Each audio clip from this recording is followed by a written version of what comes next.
And this is our first post-Easter broadcast. We're starting off with a new theme today, and interestingly enough, all the bunnies around the area here have been very celebratory. So I'm thinking that Jesus probably rose again, and bless the bunny world. So they're out there frolicking and enjoying, all of the things that bunnies do in spring.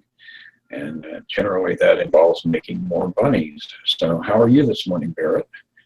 Well, I did hear that Jesus's transition was a little hairy, so I suppose that would involve the rabbit world.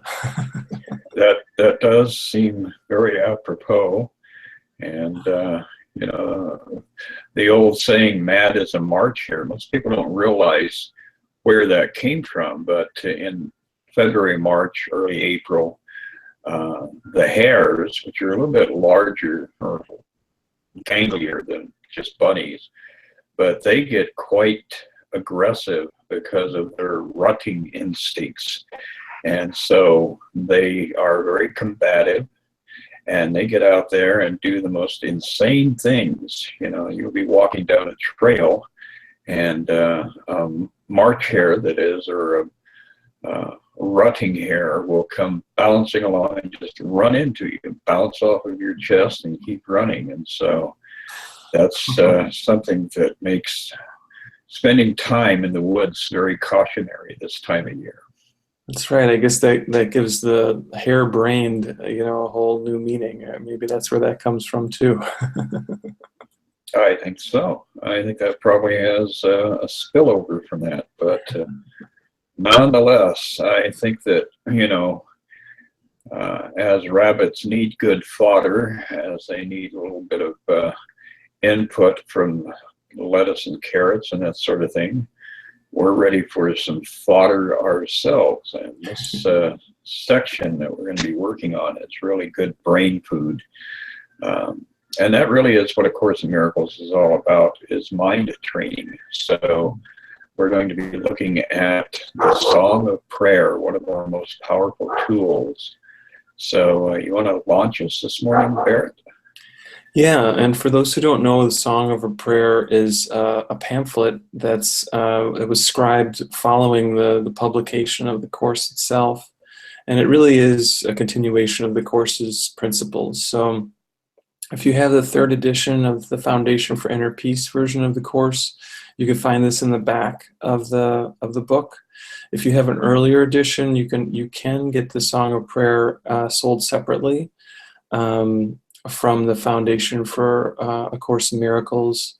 So just that's what this is, and it's a really beautiful teaching that came through because a lot of people were kind of asking and wanting a teaching that helped people understand what prayer was, and to use these ideas in the Course in a way that's consistent with their teaching. So Jesus goes into quite a bit of depth about that. To kick us off here, he says, "Prayer is the greatest gift with which God blessed his Son at his creation. It was then what it is to become, the single voice creator and creation share, the song the Son sings to the Father, who returns the thanks it offers him unto the Son. Endless the harmony, and endless too the joyous concord of the love they give forever to each other. And in this, creation is extended. God gives thanks to his extension in his Son. His Son gives thanks for his creation in the song of his creating in his Father's name. The love they share is what all prayer will be throughout eternity when time is done. For such it was before time seemed to be." So this is really a beautiful way to start off this section, and it really speaks to this sort of ephemeral but present, hard to kind of put words around experience of our truth. So when Jesus is using words like creation and create, he's talking about this state of our true being. And he's encouraging us to start thinking along the lines that he sets forth, rather than are sort of one versus another principles that often rule here in the world. So I think it's a really sort of uplifting way for us to start this section. That is absolutely true. And, that whole idea of prayer, as it has been interpreted by religion and by many different disciplines, many different groups and resources, it more often is envisioned as a supplication of, "Oh God, I'm in the den of lions, rescue me." But here we're given an interpretation that's quite interesting, and it gives us a different format for entering into a state of prayer. And I've been a long time advocate of the idea of affirmative prayer, which is to start off with a process of affirming the truth. If you start off on that theme of, thank you, Father, for life itself. Thank you for the blessings that surround me. Thank you for all of the needs that you have met in my life before I even recognize them. If we approach prayer from that level, we're getting a little bit closer, I think, to the true idea of prayer. This thought that, is extended to us here would kind of give us the impression that prayer is even transcendent beyond that. It is a form of divine intercourse between God and God's creation. So looking at prayer from a little bit loftier level, I think, is really what we're being encouraged to do, rather than using it as a tool for getting our needs met. If we use it as a tool of awakening to the fact that we really have no needs, then it becomes a much more celestial experience. Yeah, and I really like what you're saying, Chris, about this idea of like looking at the different sort of levels of prayer. And that I think a little farther in this section, Jesus will start talking about prayer as though they're like rungs on a ladder. And the ultimate expression of prayer is that sort of formless, wordless union with the divine that really transcends all images, it transcends all dualistic ideas. And that is our goal. It's our goal is to know that experience. But while we're kind of learning how to get to that point, like you said, kind of finding these higher rungs on the ladder is a really helpful way to think about it and help us to kind of step up into that experience. So I think that's a beautiful way to think about it. Absolutely. It's, I think, also a much less what's the word, conniving way to approach God. It's like you show up dialing up God every time that you have a flat tire. But how many times are you actually connecting with God just out of that random desire to express gratitude, just out of that state of humility to be, present with the Father in a state of awe at all that really is given to us, in the state of awe at the experience of life itself. And I think the more we try to move in that direction, the more depth our prayer will, gain for us. Yeah, exactly. To keep seeing that, rather than thinking of God as some sort of fairy godmother, that's just going to wave a wand and give us our magic wish, to realize that what we're really wanting, whatever the form we think it is we want, what we're wanting on the deepest level is an experience of that love. And that when we come into that experience, of truth, of joy, of happiness, the wants really sort of melt away. We realize, oh, well, I have everything I need. And we just act kind of appropriately or normally. Whatever needs to happen in this physical world just unfolds and doesn't have all the striving and all the upset that's often associated with those things. So it's a very different experience that I think we're being led to.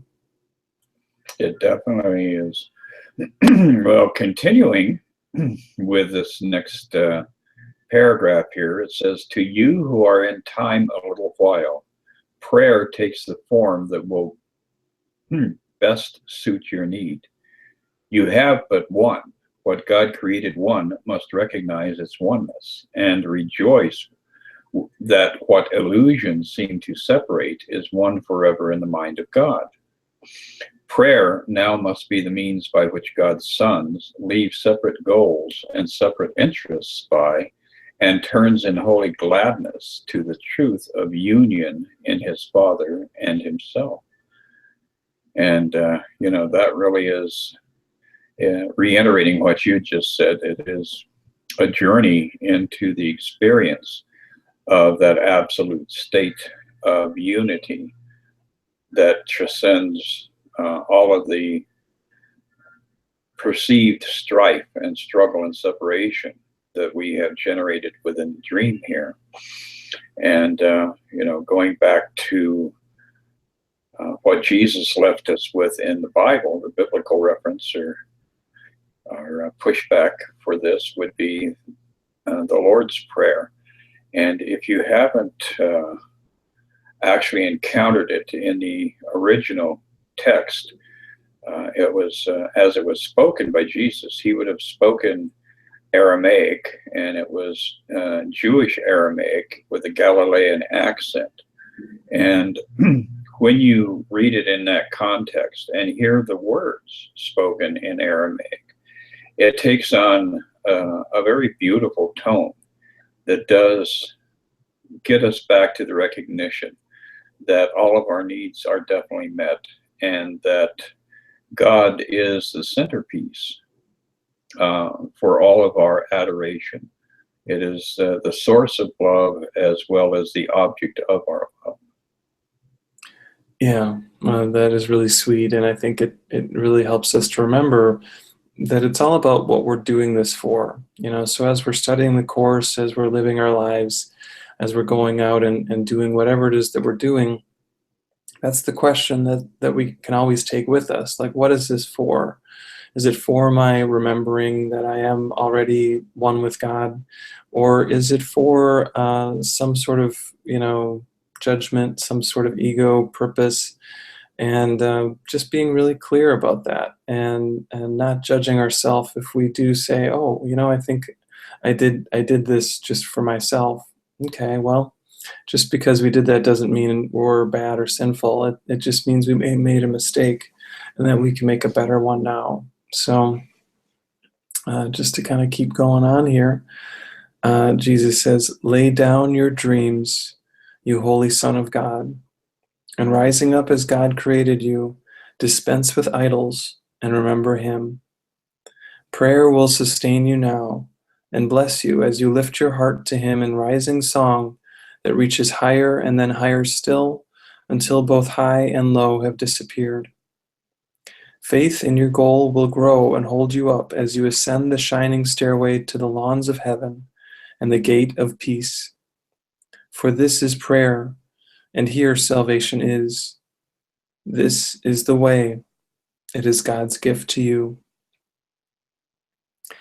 So I like that shining stairway. We got our stairway to heaven right here.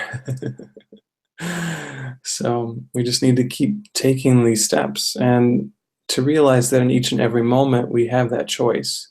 We can either choose to align with this truth within us and to choose kindness and compassion, or we can choose to turn away. And when we make that choice, then the result in some way is some sort of suffering. And so we are really learning here how to make better choices and to be more and more consistent in making those better choices. So it's an ongoing practice, but it's one with a really nice payoff. Yeah, it is. And it's interesting because I have, on one site on YouTube, I remember reading some of the statements being made about a young minister here who is part of a mega church down in Texas, and Mr. Osteen, Joel Osteen, and he every once in a while, you'll notice some Course in Miracles ideas that will pop out of his mouth, which I think is really interesting. How the ideas and imagery of the Course is starting to pollinate into those realms. But I remember reading this one person's comment posted under his one of his videos, and he says, "I'm praying that God will kill Joel Osteen because he is not, a voice of the true gospel of Jesus," and blah blah blah.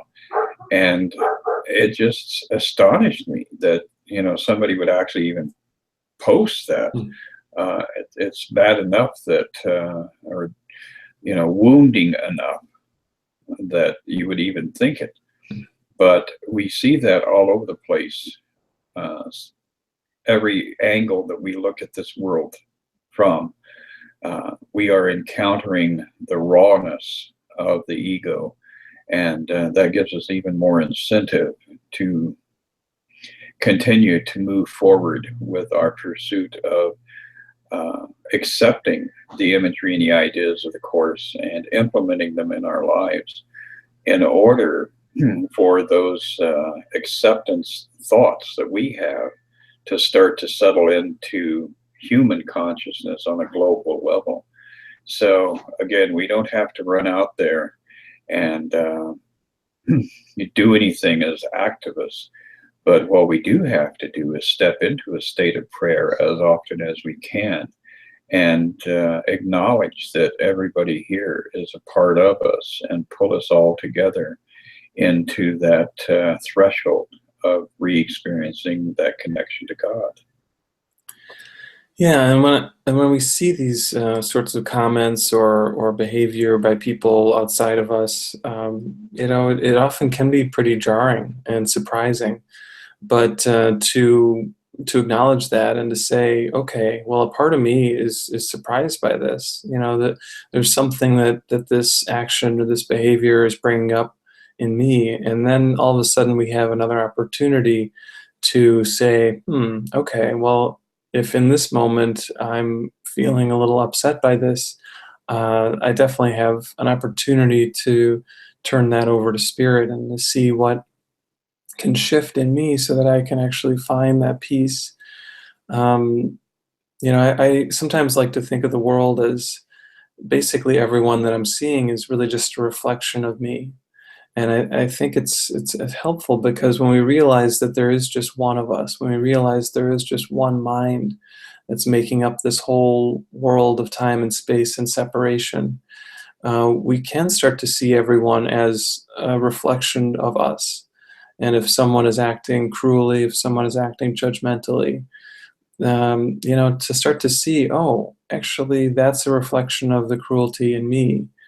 And if we are really acknowledging and owning that fully, then we'll be able to see that without feeling upset, without feeling defensive or reactionary. And that's a good goal for us to have. It's not definitely an easy thing to do, but it is something that we can actually achieve. And I think knowing that that's what we want to go for, it really helps us as we kind of live our lives and interact in all these different ways with different people.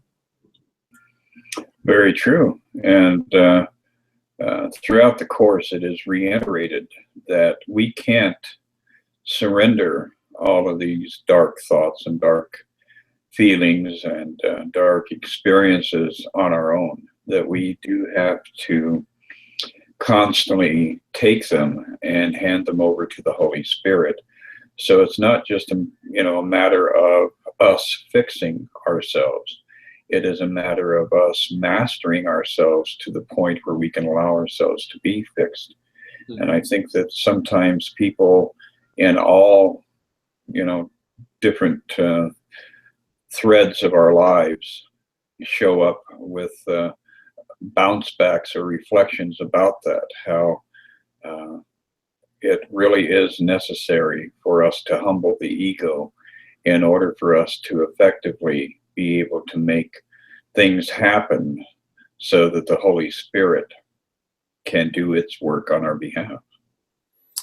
Yeah, yeah. I think that just points to the kind of the big issue here is that the problem that we have is we're trying to do this on our own. If we think what is the ego itself, but it's this idea that we can separate ourselves from God and we can make up a world, we can be our own boss, and we can be okay that way. And how's that been going for us? And most of us, if we're honest, we can say, that's not really a path that brings me much happiness. And maybe we get little glimpses of it, but what we're working on here and what we're knowing is actually possible to achieve is a happiness that doesn't leave when the circumstances change, a happiness that doesn't leave when the people we care about, go a different direction. It's a happiness that doesn't leave for any reason whatsoever. And again, it's not something that's necessarily simple to achieve, but it is inevitable as we do this work that we will come into this state. So, I often say persistence and, the stick-to-itiveness is one of the most important qualities. Because if you stick to this, if you keep working on this, if you keep handing over your fears and your judgments, as Chris was just naming, that experience of peace is inevitable. It will come. So just keep going and keep doing this work. Absolutely, yeah. It's establishing a solid sense of continuity in our thoughts and activities. And I was just mentioning this before we started doing the video, how my constant interior diatribe right now, my mantra throughout the day is, I am at rest in God. And that is a very powerful mantra. It pulls you back to that realization that you're really not here. You're experiencing a mind trip.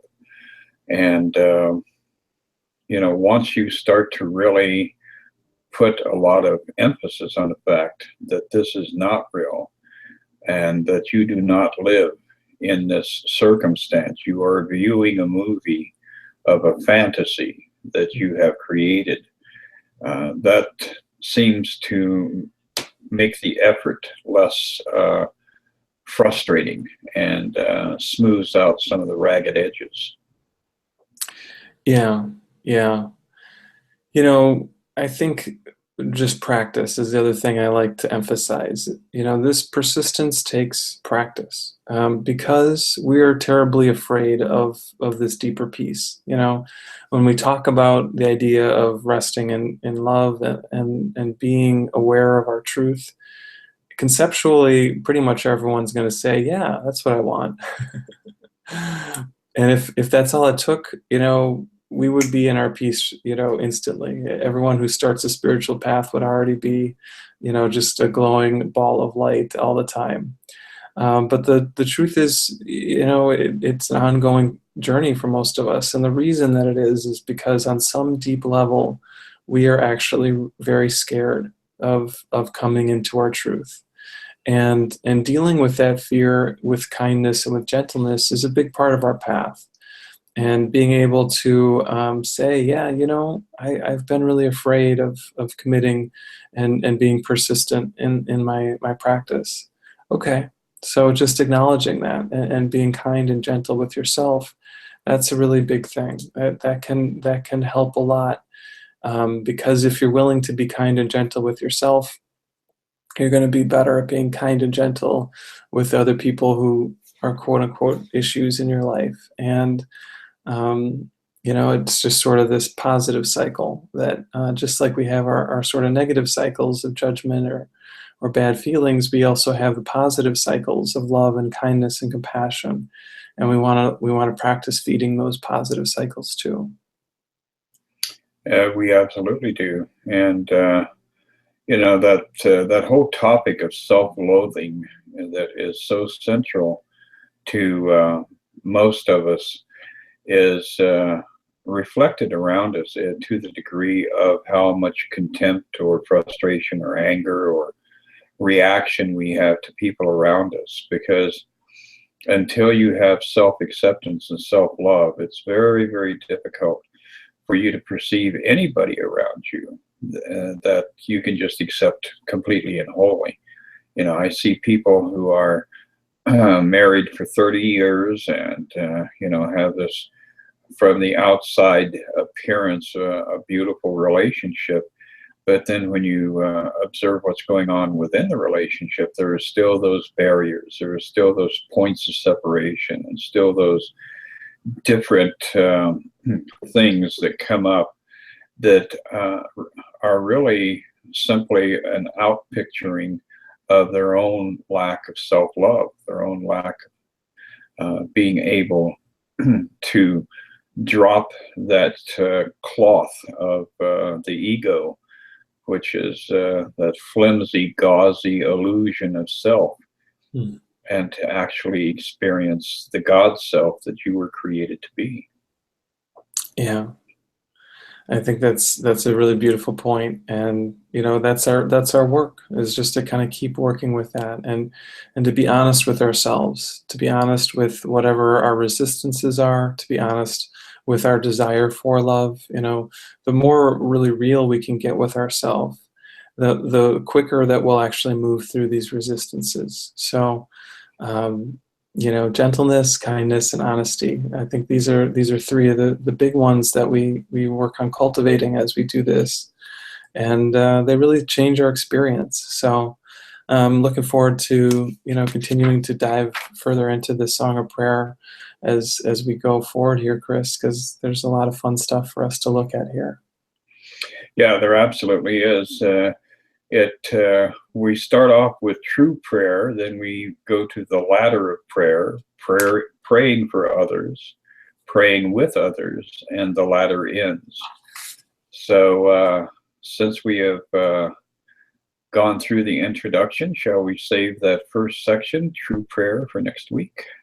Sounds like a great plan. Yeah, we'll dive right in next time. So definitely join us for this exhumation of the ancient knowledge, the knowledge of the union that we share with God, which is reflected in the state of prayer. And when I post the video, I will also post the link.